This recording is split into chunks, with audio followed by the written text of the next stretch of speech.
किस्सा, शुरू, टॉकीज या तिन्ही शब्दांमध्ये एकही शब्द मराठी नाही आहे. किस्सा हा शब्द उर्दू आहे, शुरू हा शब्द हिंदी आहे आणि टॉकीचा शब्द इंग्रजी आहे. त्यामुळे मी संतोषला सांगितलं की आपल्या घरचा चित्रपट हे आलं पाहिजे कुठल्याही परिस्थितीत.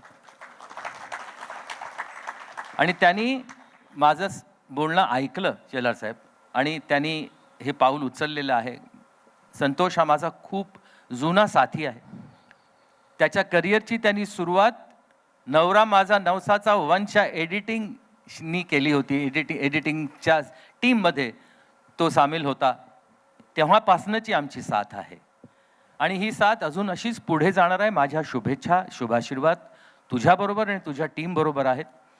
आणि काहीही कधीही लागलं तरी मी ह्यांच्या वतीनं सुद्धा सांगतो, आम्ही आहोत सांगायला तुला काय जर काय विचारावं असं वाटलं तर. 100%. आणि या सर्वांची उपस्थिती हे सिद्ध करते की आम्हीच फक्त नाही तर ही सर्व मंडळी सुद्धा तुझ्याबरोबर, तुझ्या टीम बरोबर आहेत. अशी साथ ठेवा. असाच मराठी चित्रपट असाच मोठा करा. मराठी भाषेला मोठं करा. मराठी भाषा जगली तरच चित्रपट, नाटक जे मराठीशी निगडित आहेत तेही जिवंत राहू शकतील. जय हिंद, जय महाराष्ट्र.